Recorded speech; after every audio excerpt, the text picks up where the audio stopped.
Resultado dos exames de acesso ao ensino secundário geral e técnico-profissional começaram a ser publicados. Mais de 80% dos candidatos reprovou. Dados são ainda provisórios. Moradores nas centralidades que não pagam as rendas podem ser despejados em breve. Na Vida Pacífica, 7.000 famílias estão nestas condições. Presidentes do Ruanda e da República Democrática do Congo reúnem-se amanhã em Luanda. Angola vai intermediar as negociações. Convenção Nacional do Partido Democrata começa hoje. Joe Biden faz aparição na primeira noite e passa o bastão a Kamala Harris. As notícias para segui-las agora no Girassol Jornal.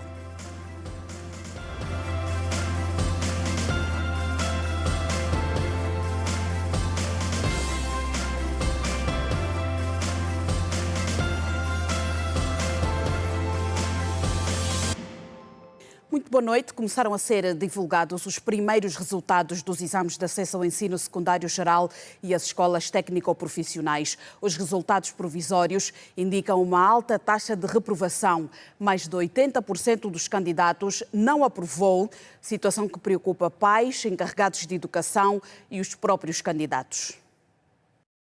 Os resultados publicados até o momento indicam que 85% dos candidatos a uma vaga nas escolas técnicas públicas, público-privadas e privadas tiveram nota negativa. De acordo com fontes do Ministério da Educação e que optaram pelo anonimato, o maior número de reprovações foi registrado nas escolas técnicas de saúde, onde poucos candidatos conseguiram atingir a nota 10. Para o pedagogo Acílio Manuel, os resultados confirmam a falta de preparação dos alunos para os exames. O resultado desta má preparação é exatamente este. São as múltiplas reprovações por falta de conhecimento. Não é normal que o Ministério da Educação use ou que importe modelos de outras latitudes e decida exatamente aplicar sem que antes criem um mecanismo de preparação para poder então aferir o conhecimento. É certamente que os papais lá em casa a esta hora estão totalmente desapontados e o Ministério da Educação é chamado a rever as suas políticas, é chamado a rever aquilo que foi o protocolo assinado para a determinação da execução desta tarefa, que é a avaliação, e que nós reprovamos em primeira instância porque tínhamos consciência que as crianças, os estudantes, não estavam em condições para serem testados de formas a entrarem para o ensino técnico profissional por via de uma avaliação técnica. O académico esclarece também que os resultados negativos refletem a fragilidade do sistema de ensino do país.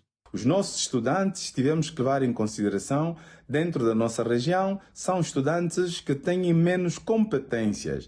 Nós temos um ensino que é bastante fraco, o produto final que sai das nossas instituições acaba por não ser um produto competitivo e tudo isso por força daquilo que é a má qualidade de ensino em Angola. É preciso que tenhamos coragem de afirmar que o nosso sistema continua arcaico, continua a ser um sistema tradicional sem a abertura de espaço para se pensar fora da caixa, e isso faz com que os nossos estudantes, o nosso produto final, esteja nessa condição. Segundo fonte do Ministério da Educação, os candidatos apresentaram mais dificuldades nas disciplinas de língua portuguesa, matemática, química e física. Para o pedagogo Acílio Manuel, é a altura de se olhar para a educação com olhos de ver. O país só consegue se desenvolver se olhar para a educação com os olhos de ver. Se continuarmos a brincar, a fazer com que nós pensemos que estamos a trabalhar e que estamos a melhorar a educação, então nós estaremos a fundar um sistema que de base temos consciência que já é péssimo. Nós temos um sistema péssimo, sem qualidade, e achamos que estamos bem e que estamos a caminhar para o futuro com olhos abertos. Não é verdade, é algo que precisamos rever e a educação não pode parar, a educação tem que continuar. O Ministério da Educação tem que autopenitenciar-se e rever com a máxima urgência esta medida, fazer com que ela seja exatamente suspensa, pelo menos nos próximos 3 anos, de formas a prepararmos melhor os estudantes para que esses tenham competências para poder responder no futuro às necessidades que a sociedade precisa. Da educação passamos para a habitação. A segunda fase da centralidade KK5000 não prevê a venda em regime de renda resolúvel. As razões têm a ver com a parceria público-privada que está sob a gestão do Instituto Nacional de Habitação. As moradias serão vendidas com crédito à habitação e arranca apenas em 2026. Para já, não existe um período previsto para o início da venda destas habitações, que devem estar concluídas em 2026. Só depois deste período é que arrancará o processo de comercialização nos moldes definidos pelo Instituto Nacional de Habitação e parceiros. Quem assim o diz é o diretor do Instituto Nacional de Habitação, que justifica que a medida foi concebida no sentido de se atrair parceiros com capacidade técnico-financeiras para o êxito do programa, que permitiu até o momento recuperar e duplicar vários imóveis no projeto habitacional. Existe um programa que está a ser gizado pelo Ministério das Obras Públicas, Urbanismo e Habitação, no sentido de, por via de parcerias com empresas privadas, reabilitarmos, portanto, esta urbanização. Devemos já dizer que foi feita uma revisão do projeto e, em princípio, a urbanização vai ser duplicada, portanto, vai passar a ter 10.800 habitações, ou seja, vamos duplicar a capacidade da urbanização. Antônio Silva Neto, que falava recentemente para a Rede Girassol no decurso de uma visita técnica à segunda fase do projeto habitacional KK5000, esclareceu que as habitações serão vendidas com crédito à habitação por via do aviso 9 do Banco Nacional de Angola. O modelo da comercialização vai ser por via do aviso 9 do Banco Nacional de Angola, que dá instruções aos bancos comerciais para o crédito à habitação. E isto ainda não está aprovado, não é? Portanto, estamos a aguardar a aprovação deste pacote de construção e de comercialização para despoletarmos o processo. De acordo com o Banco Central, desde a entrada em vigor do aviso número 9 até abril deste ano, foram concedidos créditos à habitação e à construção num valor global de cerca de 70,27 mil milhões de kwanzas. Moradores nas centralidades que não pagam as rendas podem ser despejados em breve. Na Vida Pacífica, 7.000 famílias estão nestas condições. A afirmação é da Presidente da Associação de Moradores da Centralidade Vida Pacífica. Os cidadãos que receberam habitações nas diversas centralidades do país, mas que não cumprem com as obrigações contratuais, poderão ser despejados em breve. Nesta condição, se encontram mais de 7.000 famílias na urbanização Vida Pacífica, segundo a Presidente da Comissão do Conselho de Moradores, Maria Dulce. Desses últimos edifícios que foram entregues, esse sim é que o INH tem problema da falta de pagamento, mais de 7.000. É mesmo muita família. E desses 7.000, temos a certeza que talvez 95% estão em falta de pagamento dos apartamentos. Entretanto, o diretor-geral do Instituto Nacional de Habitação, Antônio Silva Neto, considera grave a percentagem de endividamento que anda na ordem dos 80% e acrescenta que, muito brevemente, o Estado deverá tomar outras medidas. O nível é muito alto, principalmente a nível daquelas habitações que foram afetas ao CNJ.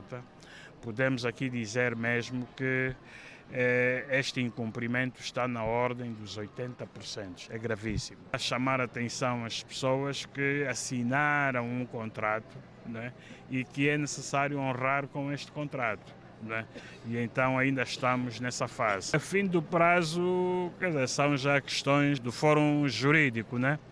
Portanto, em princípio, nós queremos prolongar esta campanha até o próximo mês, agosto, setembro, não mais que isso, e a partir daí virão outras medidas. Lembrar que dos mais de 120 edifícios que compõem a urbanização Vida Pacífica, 10 foram concedidos pelo Estado ao Conselho Nacional da Juventude. Perspectivamos que os 10 edifícios, os 1.120 apartamentos que foram destinados a pessoas famílias via CNJ, essas famílias venham a, de facto, concluir as suas responsabilidades que assumiram com o Estado. Tanto, também temos conhecimento que muitos moradores aqui do Vida Pacífica venderam as suas habitações, outros arrendaram as suas habitações. Desaconselhamos a continuarem a fazer essas práticas, porque quando os jovens solicitaram ao Governo Central, via Conselho Nacional de Juventude, que queriam casas, solicitaram na perspectiva de honrarem essa benesse, tanto vivendo nessas casas com as suas famílias e de forma condigna, como nós possamos ver. Em estudo eu tenho o Dr. Wilson Malundo. Doutor, muito boa noite, bem-vindo ao Girassol Jornal e obrigada por ter aceitado o nosso convite. Estamos aqui a falar de uma questão que constitucionalmente está salvaguardado, o direito à habitação, mas também olhando para a questão da celebração de um contrato entre o Estado e os cidadãos. Estes cidadãos que não estão a pagar, o Estado tem o direito de os despejar ou há um outro mecanismo que se pode encontrar para que este problema tenha uma solução mais pacífica? Muito boa noite, desde já muito obrigado pelo convite. O que acontece é que o Estado, enquanto entidade proprietária dos próprios imóveis, tem sim a faculdade de despejar estes ocupantes. Entretanto, há um procedimento próprio e esse procedimento próprio a lei exige que tem que ser por via de uma ação judicial, uma ação de despejo. Entretanto, antes de chegarmos na ação de despejo, temos a possibilidade de negociar, né, com os ocupantes, no sentido de estabelecermos um novo prazo para então cumprirem com esta obrigação. Na medida em que, uma vez que eles não têm pago até agora as rendas, né, que são devidas, né, eles, a essa altura, estão em mora, né, ou seja, estão com o pagamento indevido.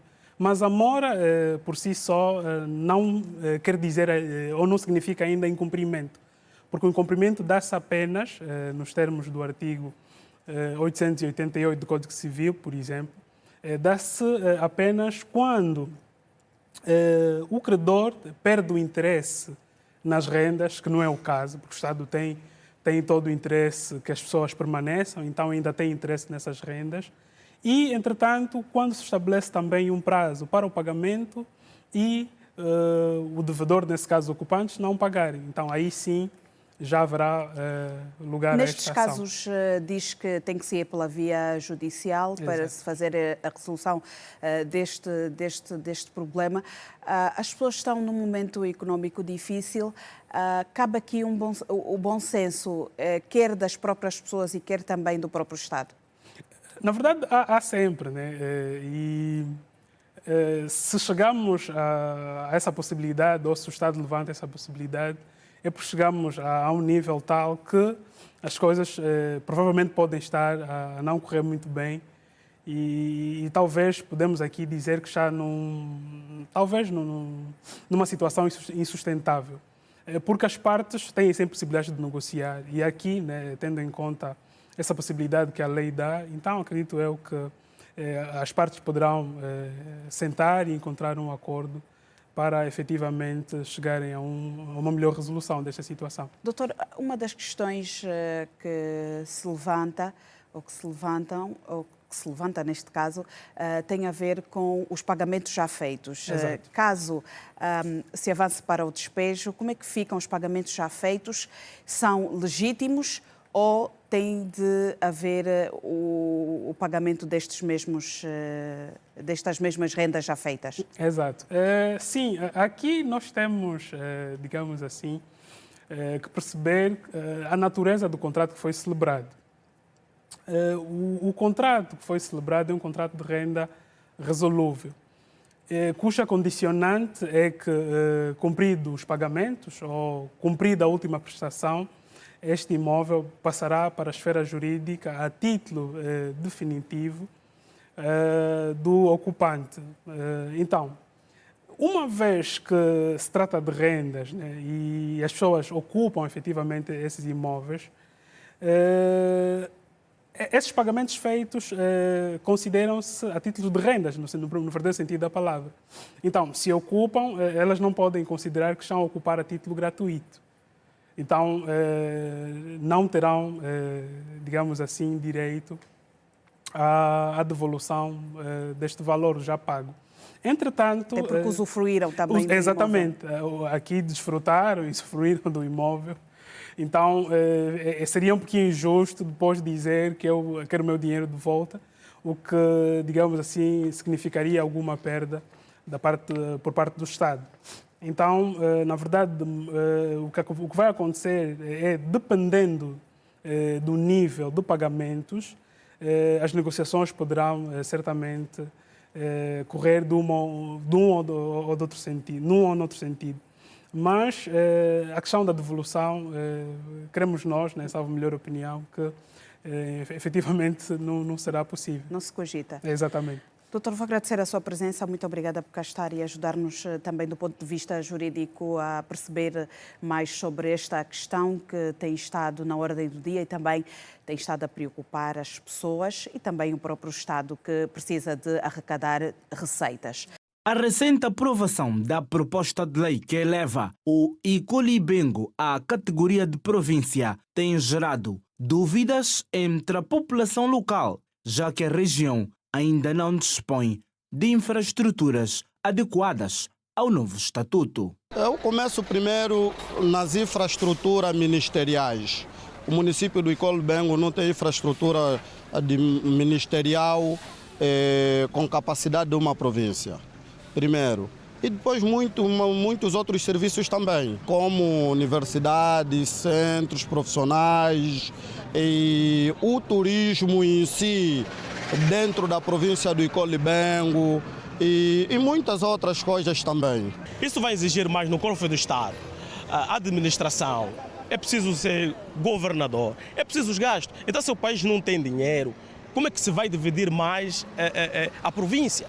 Esta é a pergunta que todos os municípios se fazem. Mas se é a perspectiva do governo tornar isso um município, gostaria que primeiramente deveriam apegar-se nas coisas mais necessárias para tornar um município, como por exemplo a via de acesso. Aqui não temos, se verem o Icolibengo praticamente quase completo, não temos uma universidade, então isso é um caso sério. E até porque a água, o rio é aqui próximo, imaginem, a comuna na qual estamos não temos água. Conhecido por seu forte potencial agrícola, com vastas terras aráveis, o atual município tem capacidade para contribuir de forma significativa para o seu próprio crescimento econômico. Além disso, a nova província do Icolibengo herdará de Luanda um aeroporto internacional construído de raiz, o que pode impulsionar o desenvolvimento da região. Outra mudança significativa será a nível dos aeroportos. A partir de outubro deste ano ou de janeiro de 2025, todos os voos internacionais com destino ao nosso país passarão a pousar no Aeroporto Internacional Dr. Antônio Agostinho Neto e o trajeto passará a ser Lisboa-Icolibengo, Paris-Icolibengo ou até mesmo Icolibengo-São Paulo. A nova província também vai herdar de Luanda o Hospital Geral de Viana, Bispo Emílio de Carvalho, uma unidade sanitária de terceiro nível. Será a unidade de referência na província do Icolibengo, embora parte da população seja cética em relação ao novo estatuto de província, há quem considere a medida acertada. O sonho de todo jovem é se formar, hein? Nós estamos cá ao ensino primário, primeiro ciclo, e precisamos precisamos do superior. É essa que nós vamos atrás em outros municípios. Eu creio de que agora, como o Icolibengo passou a ser uma província, já não vamos atrás dos serviços em outros municípios e aqui na nossa própria província teremos novas instituições. A princípio não recebi bem, mas depois fui analisando os pontos, vai ser vantajoso. Sendo província, vamos ter mais autonomia, vamos ter muitas vantagens. Acredito que o que vier para a nossa província Icolibengo vai gostar de ver, porque nós os municípios, ou seja, os da província de Icolibengo, vamos fazer sentir o nome de província. Luanda tem que nos esperar. E a nova divisão político-administrativa do país eleva a discussão sobre qual o modelo mais indicado para a implementação do poder local. Especialistas consideram que talvez o debate deva passar agora pela instituição, supra ou infra-autarquias. Outra questão levantada está relacionada com o aumento da base de custos nas finanças públicas. A nova divisão político-administrativa pressupõe o nascimento de mais 162 municípios, elevando para 326 3 províncias, o que significa que serão nomeados novos governadores, vice-governadores, administradores municipais e muito mais. São questões que vão obrigar a um esforço maior em termos de finanças públicas. O professor universitário Daniel Tendo aponta alguns desafios que surgem com o aumento de novas províncias. Há aqui aspectos, em termos de execução financeira, mais do que gastos com aquilo que é a execução do orçamento propriamente dito, em termos de, por exemplo, necessidades sociais, existe também necessidades com o novo pessoal que deve dar respostas às tarefas desta nova província. Existem ainda despesas também com as infraestruturas que deverão ser implementadas nesta nova província. Os dados, por exemplo, indicam que dos mais de 320 municípios, cerca de 22 municípios não têm infraestruturas para tal. Ou seja, o Estado terá que construir ou encontrar... O ministro disse mesmo que vai agora ser criada uma equipe técnica para instalar. Exatamente. O governo garante que no próximo Orçamento Geral do Estado as 3 novas províncias já serão contempladas. No entanto, a questão que se coloca é de onde sairão as verbas para as novas unidades orçamentais. O analista político Luís Jimbo explica como se poderá agir numa primeira fase. Em princípio, deve manter o mesmo valor para a província e em função, aí sim, do orçamento participativo que definiu prioridades em todos os municípios, repartir este bolo no Luanda e Icolibengo, tendo em conta as necessidades saídas dos próprios municípios e das comunas. E depois, para os novos municípios, entre aspas, como dizem os miúdos, é chutar, né? Vão-se chutar um valor administrativo para manter as infraestruturas e depois, uma vez criada a administração iniciar todo o ritual que a lei do OGE impõe para elaborar o OGE. Daniel Tendo explica que a nova divisão político-administrativa só terá efeitos positivos se for alterado o modelo de gestão pública. Tem que ser um modelo que faça com que o Estado seja mais eficiente sem necessariamente ter um número maior de pessoal. Ou seja, é muito voltado para resultado, muito voltado para aquilo que é a eficiência da prestação de serviço, recorrer a meios tecnológicos, recorrer a sistemas mais de descentralização do que propriamente desconcentração. Isso vai fazer com que tenhamos um modelo de facto eficiente, porque se for a replicar isto, nós estaremos aqui a 3 anos a falar sobre os mesmos problemas, porque o Luís disse, são problemas da independência. E a replicagem de modelos vai fazer com que estejamos a viver os mesmos modelos. Temos apenas uma nova divisão administrativa, com a inclusão destas províncias, destes municípios. O perfil da liderança também precisa ser repensado, porque o nosso problema não é um perfil, não é de natureza geográfica, ou seja, Angola não tem os problemas que tem, tendo em conta a realidade geográfica. O perfil da liderança também precisa ser refletida, porque o ministro disse algo muito interessante, que é uma efetivação da municipalização do Estado, dar a entender que, de facto, a vida faz-se nos municípios, mas só isso não basta. Nós precisamos de redefinir o tipo de servidor público, o tipo de liderança que estarão diante ou junto destes municípios, não só destes, como dos que já existem. Quanto à implementação das autarquias locais, Luís Jimbo entende que o país deverá optar por 2 modelos, sendo que nem todos os municípios têm as mesmas condições. Nós temos que repensar em infra-autarquia ou supra-autarquia, no sentido de conseguir envolver todos os municípios, cada um na sua velocidade. Aqueles que estão menos desenvolvidos nascem como infra-autarquia, dentro de uma autarquia. E aqueles que estão plenamente desenvolvidos nascem como autarquia. Isto agora que os deputados têm que discutir, não de gradualismo, alguns sim, alguns não, mas têm que quais que vão como autarquia e quais que vão como infra-autarquia. E não temos experiência sobre isso. Esse é outro debate mais, não é? Em estúdio tem o Roberto Sampaio, que é o chefe de departamento da Divisão Político-Administrativa e Toponímia. Muito boa noite e bem-vindo ao Girassol Jornal. Vou começar por lhe perguntar, a lei já foi aprovada, há muitas questões que se levantam à volta desta divisão político-administrativa, começando pela capital Luanda. O texto constitucional diz uma coisa, tecnicamente como é que podemos perceber esta questão da capital?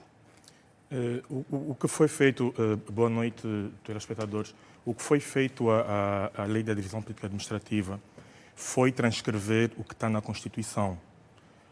Havendo necessidade de realização de trabalhos ligados com o próprio fural da cidade, então adotou-se o mesmo texto que está na Constituição para que depois, posteriormente, isso seja definido. Mas, tal e qual como está na Constituição, a DPA diz que a capital da República de Angola é Luanda. Por que posteriormente e não durante as discussões e quando se foi pensar na divisão político-administrativa? Uma coisa é a divisão político-administrativa. Outra coisa são questões ligadas à organização do território, que tem a ver com a definição do perímetro das vilas, das cidades, das aldeias, e isso é um processo que o crescimento de uma cidade não pode ser contido por limites. O que era definido como limite da cidade de Luanda no tempo colonial não é o mesmo que agora. É preciso que sejam feitos estudos para poder definir qual é o fural da cidade. Então, para não haver equívocos, optou-se por usar, neste momento, o texto que consta da Constituição da República. Vamos olhar para as questões administrativas. Como já disse, é uma preocupação de quase todos os cidadãos, principalmente aqueles da nova província. Estamos a falar particularmente de Icole e Bengo. Quanto às questões administrativas, que tipo de liderança é que nós poderemos ter? Bom, numa primeira fase, nós teremos um bocado do que acontece nos outros municípios. O tipo de administrador, a tipologia do administrador, em princípio, numa primeira fase, será a mesma. Mas essas questões todas levantadas em relação à despesa com funcionamento e mesmo até o funcionamento desses municípios tem sido repensada. Tanto que a própria organização e funcionamento desses municípios vai ser um bocado alterada. Porque o que consta da Lei 15, existe uma estrutura em que essa estrutura é adaptada à classificação feita, ao que foi atribuída no seu regulamento, sobre a estrutura orgânica desses municípios. Existem municípios do tipo A, tipo B, tipo C e tipo D. Nesta fase, e isso já são estudos que estão a ser feitos há algum tempo, foi introduzido uma nova classificação, porque tem a ver muito com essas comunas ou distritos urbanos que foram elevados à categoria de município. No início, essas unidades que agora ascendem à categoria de município não terão a mesma demanda, grande parte delas não terá a mesma demanda que os municípios atuais. Então, está-se a fazer a revisão dessa classificação e dessa composição, um bocado também para não onerar o Estado, porque tem-se dito que o facto de ter um município, automaticamente são dos administradores municipais adjuntos. Não necessariamente, porque a ideia desta lei é aproximar os serviços à população. Logo, é preciso repensar e tornar mais eficiente a administração local do Estado. Mas a questão que se coloca é, nós temos mais de 160 municípios e as questões continuam as mesmas em termos de condições sociais e administrativas. Com a criação de mais de 300 municípios, conseguiremos dar conta do recado? Repare, nós atualmente temos, a nível do município, temos 164 e vamos passar para 326 municípios. As comunas, quer distritos urbanos, juntando toda, entre o governo de província, as administrações municipais, comunais e distritos urbanos, nós temos cerca de 744 órgãos atuais. Com essa lei agora aprovada, a estrutura vai ser enxugada. O número de municípios aumenta, mas depois as estruturas das administrações comunais e dos distritos urbanos, muitos serão fundidos, porque vamos perder cerca de entre 44 e 45 comunas e distritos urbanos. E há uma introdução de uma nova forma, de uma nova definição. E esta definição que vai, de alguma forma, alterar e melhorar a situação de vida das pessoas? Não, vamos por partes. Primeiro, essas estruturas, para poderem ser mais eficientes, a figura, por exemplo, de comuna da sede, que é a comuna que funciona na sede do município, não haverá uma estrutura orgânica. É a figura das comunas não orgânicas. Por isso é que temos essa redução de cerca de 180 unidades. Obviamente que essas estruturas e esses funcionários, esses recursos humanos que vão estar disponíveis, terão que ser treinados e serão realocados às outras unidades. Porque o facto de nós ascendermos uma comuna à categoria de município, novos serviços serão prestados nesse sítio, nesse local. Porque a ideia é que essa governação seja mais próxima do cidadão, coisa que as comunas e alguns distritos urbanos não desempenham essa função, porque do ponto de vista orgânico elas não têm essa competência. Vou agradecer a sua presença, muito obrigada por cá estar e também por esses esclarecimentos. Esse é um assunto que não se esgota por aqui. Há muito ainda que se diga sobre a questão da divisão político-administrativa. A vida lá onde tudo começa. Passos de progresso.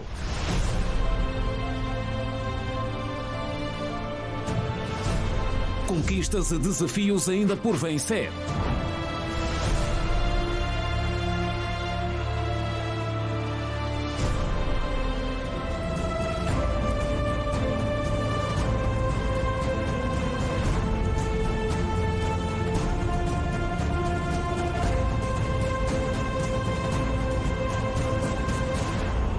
Vilas. Exclusivo. Teve início hoje o julgamento do caso que envolve o ex-procurador da província do Kwanza Norte. O mesmo acontece no Tribunal Supremo. Alceu António é acusado do crime de homicídio frustrado e ofensas corporais.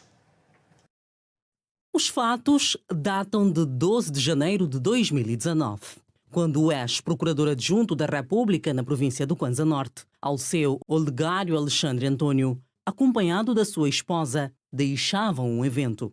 Mal sabiam que uma manobra de retaguarda os levaria ao extremo. Na audiência de julgamento iniciada nesta segunda-feira, onde o ex-procurador adjunto é acusado da prática de crime de homicídio frustrado e ofensas corporais, na altura dos fatos a situação ganhou outros contornos, devido à falta de colaboração do acusado em realizar o pagamento de 1.500 kwanzas para o conserto do retrovisor do ofendido, tal como explica o Ministério Público na leitura da acusação. O arguido sugeriu ao ofendido que fossem ambos até a uma loja de venda de acessórios, com o propósito de obter o contacto telefônico publicitado na parte frontal da mesma, no sentido de ligarem ao proprietário do estabelecimento, a fim de obterem o preço real da peça. Oitavo, depois de percorrerem aproximadamente 10 metros de distância, Alceu travou o veículo de repente e desceu do mesmo. Enfurecido, alegando que sentiu o arremesso de um objeto não identificado contra o vidro traseiro da sua viatura. Nono, no exterior da viatura, sacou uma pistola de marca Jericho efetuou um disparo em linha horizontal contra o grupo de aproximadamente 15 motociclistas que se encontravam parados próximo da paragem dos taxistas, junto à Casa da Juventude. O projétil atingiu no peito do ofendido Olíndio Kanda Monteiro Ginga, identificado a folhas 20, que se encontrava sentado no muro da Casa da Juventude, afastado da algazarra, a vida entre o arguido e o grupo de 15 mototaxistas. 12. Como consequência, provocou o ofendido Olíndio Kanda Monteiro Ginga um orifício de entrada do projétil na região intercostal anterior do hemitórax do lado direito e outro orifício de saída do supramencionado projétil na região posterior do hemitórax do mesmo lado direito. Alceu Antônio responde o processo em liberdade. A ação que culminou com um disparo no tórax do ofendido, por pouco, não lhe custou a vida. O caso, que envolve o ex-procurador adjunto da República no Kwanza Norte, tem ganhado repercussão, principalmente pela posição de destaque que ocupa e pela gravidade das acusações que recaem sobre o réu. O arguido Alceu Antônio, nos seus interrogatórios, confessou ter praticado o crime em alusão contra o ofendido Olíndio Ginga. 20. Destarte demonstra profundo arrependimento da sua postura negligente e dos resultados negativos produzidos, que não só beliscam a sua imagem enquanto magistrado, mas como também da Procuradoria-Geral da República, na qualidade de um órgão de prestígio, defensor dos mais elevados valores fundamentais consagrados na Constituição e na lei. No processo constam 5 declarantes a serem ouvidos em sede do tribunal. O julgamento do caso tem como relator a juíza conselheira Anabela Valente e os juízes adjuntos Inácio Paixão e Domingos Mesquita. E a defesa do ex-procurador adjunto é encabeçada pelo advogado Wilson Fernandes. Fecha no próximo bloco. Cimeira de Luanda acontece amanhã com presença de Kagame Tshisekedi e ainda a Convenção Democrata esta noite em Chicago para confirmar Kamala Harris como candidata do partido. Voltamos já a seguir.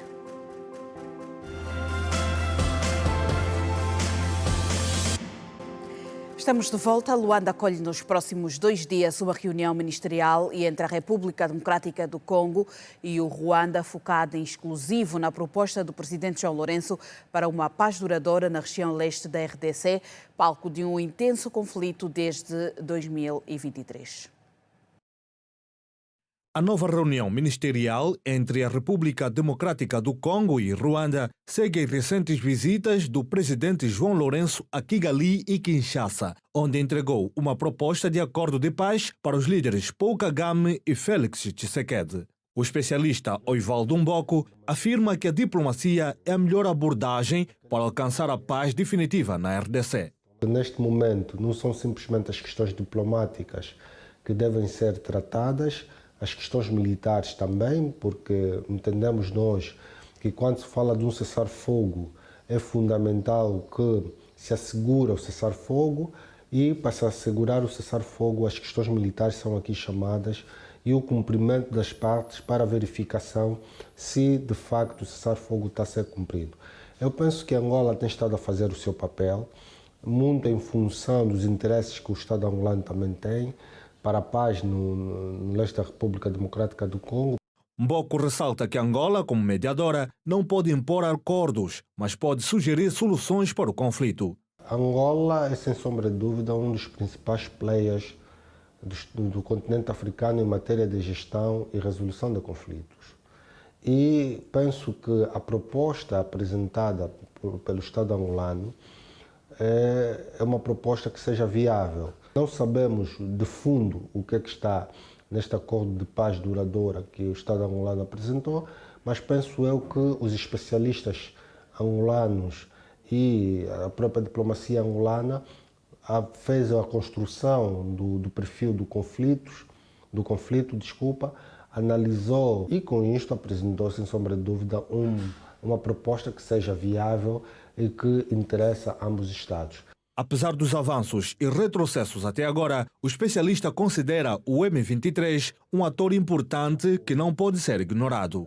Mas nós temos que aqui sublinhar que há uma resistência por parte das autoridades congolesas em negociarem diretamente com o M23. Que à medida em que existirem negociações diretas, dá-nos a indicação que o governo congolês está a legitimar a ação do M23. Penso que a posição do presidente Tshisekedi é no sentido de se organizar, aumentar a sua capacidade militar, reduzir a correlação de força do M23 no teatro das operações e depois forçar com que o M23 aceita um acordo que lhe seja um pouco mais favorável. Mas esse cessar-fogo... Esta não é a única proposta que Angola apresenta para a pacificação do leste da República Democrática do Congo. Antes desta, o país também havia sugerido o roteiro de Luanda em julho de 2022. Em Cabinda, as autoridades sanitárias reforçaram as medidas de vigilância nas fronteiras com a República Democrática do Congo e com o Congo-Brazzaville por causa do aumento de casos de Mpox, a varíola do macaco, nestes países. À medida que aumentam os casos de varíola nos países vizinhos de Angola, na província de Cabinda a população mostra-se preocupada com as medidas de prevenção nas fronteiras, bem como a sustentabilidade da comunicação junto às comunidades.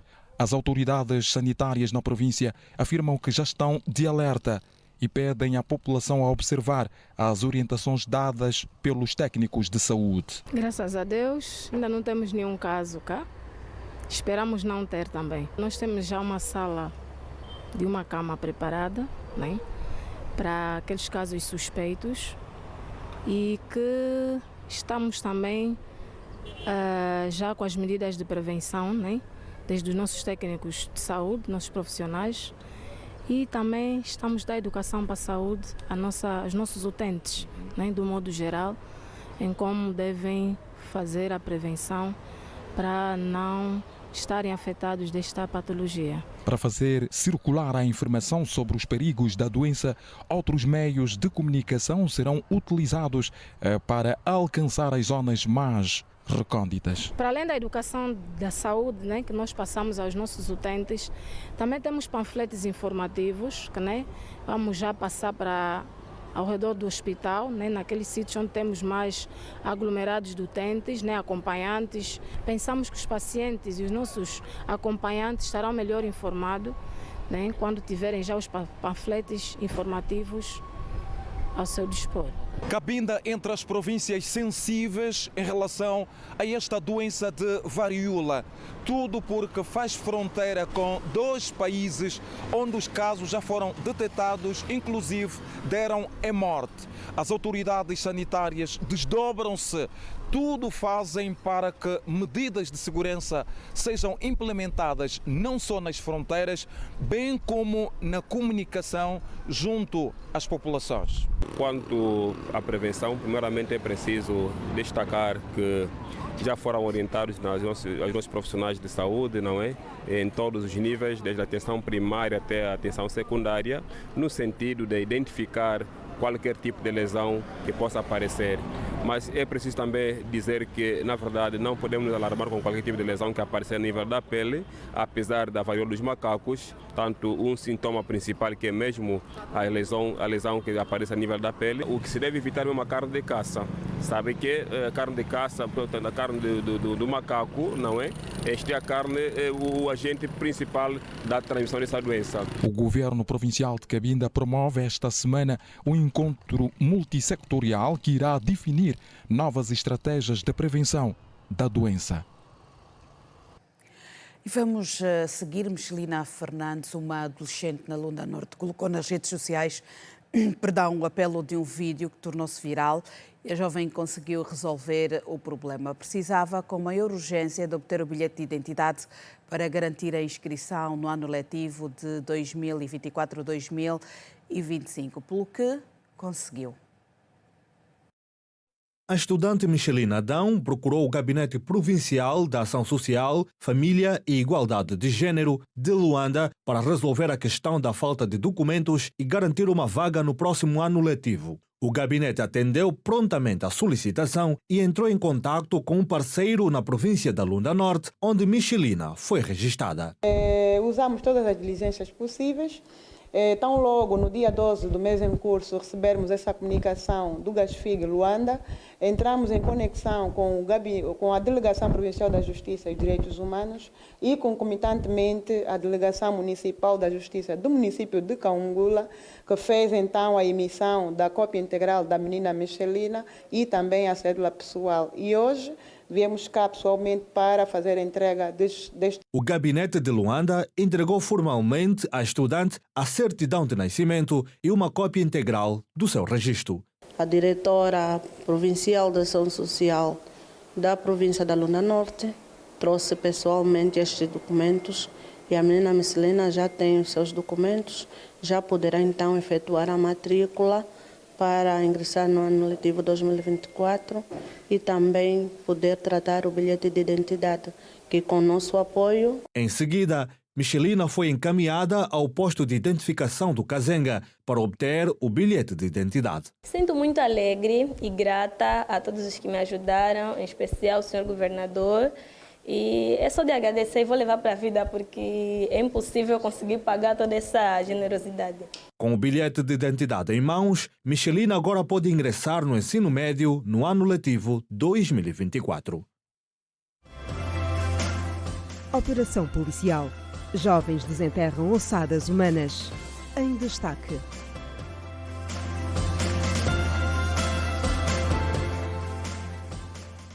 Nove dos 11 feridos do acidente deste domingo na localidade de Roque, no Lubango, província da Huila, receberam já alta. 9 dos 11 feridos do acidente da madrugada deste domingo, na localidade do Roque, no Lubango, província da Huila, já receberam alta hospitalar. Segundo o médico cirurgião interno do Hospital Central do Lubango, Agante Zola, os sinistrados que continuam internados ainda inspiram cuidados, sendo que um foi operado ao baço e o outro tem uma fratura no fémur. Os pacientes estão com evolução clínica satisfatória. Ontem havíamos falado em um internamento, atualmente já são dois, já estamos com os dados todos atualizados. São dois, uma está internada no serviço de ortopedias com uma fratura do fémur esquerdo. E a que já havia falado ontem, que foi operada do trauma abdominal, na qual encontrou-se uma lesão a nível do baço e teve que se fazer também a remoção do órgão. As duas pacientes estão estáveis clinicamente com evolução satisfatória. Estão em estado de piso normal. Bem, os restantes foram de alta para seguimento no ambulatório, porque tiveram apenas traumas leves, contusões simples. Entretanto, 6 das 7 vítimas mortais do acidente são oriundas do município de Kakonda, que fica a mais de 200 km do Lubango, onde serão enterradas. O administrador municipal de Kakonda, Castilho Kakumba, garante que as autoridades locais vão auxiliar os familiares para os funerais dos seus entes queridos. Infelizmente, Kakonda perdeu 6 dos seus filhos. E desde já os nossos sentimentos de pesar, que Deus console as famílias. E em relação à assistência que a administração está a disponibilizar, desde ontem que nos apercebemos da situação, preocupamos-nos com o contacto com as famílias e passamos o apoio moral. Neste momento, para além do apoio moral e material, também estamos agora a preparar as condições de translado dos corpos para o município de Kakonda. Por isso, a administração garante o transporte para desses corpos. A Polícia Nacional apresentou hoje resultados de mais uma operação de fim de semana. O destaque recai para jovens que desenterraram ossadas humanas no cemitério do 14, para fins ainda desconhecidos. A Polícia Nacional no município de Catumbela tem vindo a realizar policiamento de proximidade através do diálogo com os moradores, sobretudo nos bairros periféricos. Os cidadãos aplaudem a medida, porém o mandato de soltura dos assaltantes por parte da polícia deixa insatisfeitos os moradores. Aqui de bandidagem é pouco, não temos muito tipo do Caputo, não temos muito a nos queixar. É só que às vezes nós levamos bandidos ou gatunos daqui deste bairro, depois de alguns dias eles soltam. Nós levamos com provas com que eles roubaram esses bens materiais, mas é só que não faz uma semana os gatunos estão de novo no bairro e fazendo as mesmas coisas. De acordo com o comandante municipal de Catumbela, a sua corporação está atenta a qualquer ato que visa inverter a tranquilidade dos cidadãos. Estamos a fazer um diagnóstico porta a porta para saber da comunidade como é que está a saúde de segurança pública. E os relatos nos mostram que a comunidade está satisfeita com a intervenção policial e as respostas que temos vindo a dar para trazer sossego na nossa comunidade. No âmbito das operações realizadas no final de semana, foi possível deter alguns cidadãos que se dedicavam ao roubo de botijas de gás e comercialização de cannabis, vulgo lhamba. A apreensão de várias porções de estupefaciente. Ainda com estes resultados ainda conseguimos deter 8 cidadãos que estavam movidos para intentar a ordem pública, contra a ordem pública, ou seja, tiravam o sossego da comunidade no período noturno, praticando rixas, vandalismo. Então, desta operação foi possível deter 8 destes que serão presentes ao tribunal para as devidas medidas e para um julgamento sumário. Ainda importa realçar que destes resultados, nesta rixa foi apreendido um taser, que é um aparelho de libertação de choque. Eles usavam nesta atividade de rixa.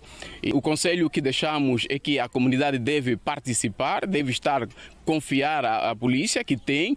Os factos que ocorrem devem rapidamente fazer chegar aos nossos piquetes, às quadras mais próximas, para, através do nosso diagnóstico, fazermos sair medidas como essas que dão resposta às situações criminais. O bairro da Restinga foi o escolhido pelo Comando Municipal para a realização do policiamento de proximidade por conta de uma rincha protagonizada por miliantes no último final de semana.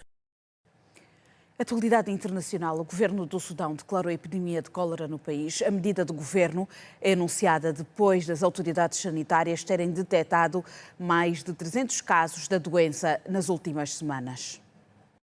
As autoridades sanitárias do Sudão declararam que 22 pessoas morreram e 354 foram confirmadas no país nas últimas semanas. Entretanto, a Organização Mundial da Saúde fala em 78 mortos entre janeiro e julho deste ano. A situação relativa à doença foi agravada pelas enchentes que atingiram o país, mergulhado num conflito militar desde abril de 2023. O conflito, que opõe o exército às forças de apoio rápido, destruiu várias infraestruturas de saúde nas diferentes províncias do país. A OMS alertou na última sexta-feira que os casos de dengue e meningite também estão a aumentar. O Programa das Nações Unidas para o VIH-Sida, ONU-Sida, considerou hoje alarmante a propagação da nova variante da varíola no continente africano. A ONU-Sida considera o impacto de emergência da nova variante da varíola, que é a mais perigosa e contagiosa, devastador, principalmente em zonas do continente africano, onde há a população mais vulnerável, incluindo as que sofrem com doenças como VIH-Sida. A responsável da ONU-Sida referiu que muitas comunidades afetadas pela varíola dos macacos enfrentam discriminação, à semelhança das pessoas afetadas pelo VIH e pela SIDA. Através de um comunicado, a A ONU-SIDA sublinha que o estigma e a discriminação minam as respostas à epidemia, levando as pessoas com sintomas à clandestinidade e dificultando os esforços para proteger a saúde pública. Por isso, considera que são necessários apelos aos esforços internacionais para que se garanta que as vacinas e os tratamentos sejam acessíveis e estejam disponíveis a todos os que deles precisam. A ONU-SIDA apela à ação rápida e decisiva da comunidade internacional face ao surto, classificado como uma emergência pela Organização Mundial da Saúde. O governo russo garantiu hoje que não irá negociar com a Ucrânia depois de uma invasão ucraniana à região de Kursk há quase 2 semanas. Segundo a posição de Kremlin, depois do ataque à Rússia, neste momento seria completamente inapropriado iniciar um processo de negociações. Entretanto, as autoridades ucranianas afirmaram que um dos objetivos da ofensiva da região de Kursk era forçar Moscovo a negociações justas. O governo ucraniano referiu também que não há intenções de ocupar parte do território russo e que era necessário encontrar uma forma de colocar a Rússia do outro lado da mesa. Volodymyr Zelensky disse que a principal tarefa das ações defensivas é destruir o máximo possível de potencial russo e, por isso, tudo que infligir danos ao exército, ao Estado, à defesa ou à economia da Federação Russa ajudaria a Ucrânia a impedir a propagação da guerra e a pôr-lhe fim com uma paz justa para a Ucrânia. O primeiro-ministro israelita Benjamin Netanyahu garantiu hoje que não fará concessões nas negociações para um cessar-fogo com o movimento islamita palestiniano Hamas para garantir necessidades de segurança. Netanyahu deu esta garantia ao secretário de Defesa norte-americano Antony Blinken, com quem conversou durante uma reunião considerada positiva e conduzida em bom espírito. A posição de Blinken foi tornada pública através de um comunicado no qual é referido que Benjamin Netanyahu reiterou o compromisso de Israel com a mais recente proposta dos Estados Unidos da América sobre a libertação dos reféns, que tem em conta as necessidades de segurança de Israel, na qual se mantém firme. E ainda o presidente dos Estados Unidos, Joe Biden, abrirá esta noite a Convenção Nacional do Partido Democrata com uma intervenção inicial. Depois passará ao testemunho a Kamala Harris, numa altura em que as sondagens já colocam em vantagem relativamente ao candidato republicano Donald Trump. A convenção decorre durante os 4 próximos dias em Chicago, no United Center. Pelo povo, pelo futuro. É o tema da Convenção Nacional do Partido Democrata, que começa nesta segunda-feira em Chicago e que tem como certa a confirmação de Kamala Harris como candidata dos democratas à Casa Branca, sendo que pelo caminho terá de derrubar um sério obstáculo, chamado Donald Trump.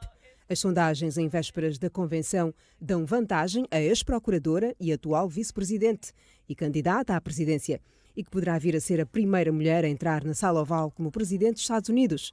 Mas até lá, Kamala Harris tem provavelmente os mais difíceis 80 dias da sua carreira política. A convenção decorre durante 4 dias, de hoje, dia 19, até o próximo dia 22 de agosto, e serve para designar, a partir de uma votação, os nomeados para presidente e vice-presidente do partido. No entanto, e neste caso, Kamala Harris está já nomeada através de uma votação nominal que ocorre antecipadamente via internet. Resolvida que está a questão, o destaque da Convenção Democrata pode ser as figuras que vão dar apoio a Kamala Harris. Sabe-se que, para além dos 5 a 7 mil delegados presentes, vão encher ainda a Arena United Center dos emblemáticos Chicago Bulls para dar apoio à senhora, o presidente Joe Biden, que fala na noite da abertura, a mulher, Jill Biden, e os antigos presidentes Barack Obama e Bill Clinton, que vão intervir na noite de encerramento, que termina com o discurso da aceitação da candidata. Na arena da convenção vão estar igualmente a antiga secretária Hillary Clinton e Michelle Obama, bem como Nancy Pelosi. Esta última esteve entre os democratas que mais pressionaram Biden, no sentido deste não avançar para a reeleição. As autoridades contam que a cidade de Chicago, por estes dias, venha a receber cerca de 50 mil visitantes. Para a Convenção Democrata estão acreditados cerca de 3 mil jornalistas, entre nacionais e estrangeiros. As plataformas digitais entram em força na convenção. Há um espaço reservado para 200 criadores de conteúdos para as redes sociais. Na designada plataforma de criadores, Os chamados influencers vão fazer entrevistas e partilhar as suas impressões com os mais diversos públicos. Há ainda espaço para que consagrados comediantes norte-americanos venham a intervir. Para terminar, convém acrescentar que Chicago, no estado de Illinois, é uma cidade fundamental para a chamada Muralha Azul, ou seja, por ser essencial para a vitória democrata. Os Estados Unidos e o mundo estão com os olhos postos em Chicago, na tentativa de escrutinarem quem fará a sua entrada triunfante na Casa Branca em novembro deste ano. Nas ruas haverá manifestações contra a atual política dos Estados Unidos relativamente a Israel, numa altura em que o secretário de Estado, Antony Blinken, alerta Israel para aquela que pode ser a última oportunidade para alcançar um acordo de cessar-fogo na faixa de Gaza.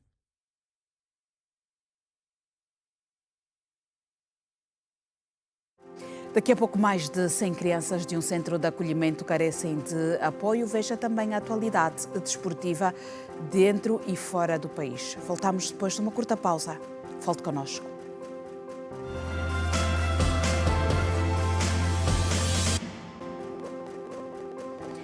Mais de 100 crianças desfavorecidas e em situação de vulnerabilidade no Centro de Acolhimento El Betel, no Sango 2, estão a passar por momentos difíceis e carecem de todo o apoio. O Centro de Acolhimento El Betel é mais do que um abrigo, é um lar onde vidas são transformadas, sonhos são nutridos e o futuro é reescrito. Com 9 anos, David Alegria sentiu a dor de perder a sua família. Em conversa com a nossa equipa, David contou um pouco do que passou até chegar ao centro. Preparamos no El Betel por causa meu pai e minha mãe, meus 4 irmãos já morreram. Não tinha sítio de quê. Agora minha tia tinha que ficar com o marido da minha tia. O marido da minha tia me maltratava. Eu não quero mais.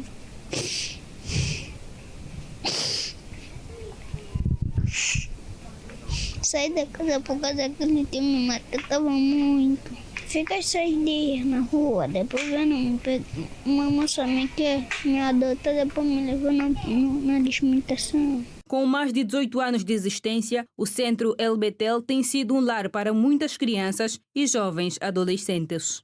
Eu também fui uma criança desfavorecida e hoje, a título de agradecimento àquilo que me foi feito de bom, é essa razão que nós começamos com o Centro de Acolhimento El Betel.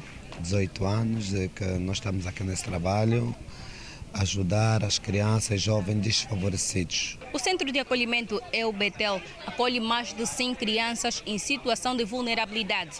Neste momento, o centro debate-se com a preocupação de bens alimentares. O centro acolhe crianças dos 2 aos 17 anos que diariamente consomem 25 quilos de arroz. As principais necessidades do lar são alimentares. Alimentar é a situação que mais deixa-nos preocupados, tendo em conta que o centro está com 100 e tal pessoas, onde tem que ter as 3 refeições por dia, para 125 pessoas de geral, não é fácil. Não é fácil, só para ter uma ideia, nós por dia consumimos um saco de arroz, por dia. E se a dieta for arroz de só pequeno almoço, o almoço for o arroz e jantar arroz doce, consumimos um saco de arroz. É só para verem que nós, por mês, nós temos que consumir pelo menos 15 sacos de arroz e 15 sacos de fuba por mês. Só estou a falar ainda do arroz, da fuba, e agora imagina do acompanhamento, aonde que nós vamos pegar o peixe, o feijão, o óleo e muito mais. Quer dizer, a nossa vida aqui é a graça de Deus. Adérito Nunda pede que se equipe a enfermaria com pessoal capacitado e fármacos para atender as mais de 100 crianças. Nesse exato momento, quando tem pessoas doentes, vamos para o hospital, vem a represcrição médica, muitas das vezes há hospitais que já têm fármacos, dão-nos, mas quando não há, vem até nós, vamos checar, do bocado que só nos ajudam, vamos comprar os medicamentos. Já solicitamos que nos mandem enfermeiro, já fizemos por escrito, mas até agora ainda não temos resposta. Para estas crianças, o centro é a única fonte de esperança e apoio em meio a circunstâncias difíceis. É um lugar onde Maria Domingos foi recebida com os braços abertos e se tornou novamente membro de uma família. É bom porque encontrei um novo pai e uma nova mãe. Estou a gostar de conviver com as pessoas que estão aqui comigo. Porque agora eu considero já como minha nova família. Você pode ajudar por meio de doações, voluntariado e parcerias. O centro não tem pessoal de apoio. Entre si, se revisam nas atividades. O centro El Betel possui dormitórios, enfermaria, refeitório, cozinha, secretaria, biblioteca e uma escola de 7 salas que lecionam da iniciação à 6ª classe. Arrancou hoje a segunda edição do Torneio Internacional de Ténis, Kikuchi Open, em Luanda, com a presença de mais de 10 países. O presidente da Federação Angolana de Ténis garante que vão profissionalizar o torneio na próxima edição. A segunda edição do Kikuchi Open, na cidade de Luanda, já é uma realidade depois do êxito da primeira edição. A África está representada em maior número em relação a outros continentes participantes. Do berço da humanidade estão o Burundi, Etiópia, Gana, Nigéria, Quênia, República Democrática do Congo e o Ruanda. Da Europa marcam presença Portugal e França, e da América do Sul estão o Brasil e o Paraguai. O presidente da Federação Angolana de Tênis, Platini Mendes, frisou que parte dos atletas angolanos no evento são profissionais que estiveram no último grande evento organizado por Angola. Uma boa competição, portanto, quer no quadro masculino, sobretudo, são jogadores profissionais e também no feminino, os jogadores profissionais estão dentro do circuito internacional. Portanto, a maior parte dos jogadores masculinos são os que estiveram na recente edição da Taça Davis, que foi organizada cá em Angola. E, portanto, nós procuramos trazer jogadores para representar esta competição de forma mais digna. Platini Mendes sublinhou que estão a trabalhar nesta altura para colocar a prova no calendário da Federação Internacional de Tênis. Tem uma competição que ainda não faz parte do calendário da Federação Internacional, mas que a partir do próximo ano irá fazer parte, ou seja, deixará de ser um torneio não profissional e passará a ser um torneio profissional, que contará com pontos, quer sejam da ITF, quer sejam da ATP. Esse é o nosso grande objetivo. Apesar de estar a jogar em casa, o angolano Justino Rodrigues teve um primeiro dia de prova para esquecer. O tenista perdeu frente ao ruandês Júnior Hakizumani por 2-0. Despertei-me no final do jogo e ele... Agora ele brecou, com o serviço dele fechou o jogo. E algumas bolas, né, possíveis, né, de ganhar, mas pronto, ali tem mérito. E para esperar, não sei. Vou esperar o resultado. Vamos lá ver no próximo jogo de amanhã. Quem também teve um resultado negativo foi a tenista angolana Gabriela Martins, ao perder por 2-0, sendo 6-3 e 6-1, respectivamente. O torneio termina no próximo dia 25 do mês em curso, em Luanda.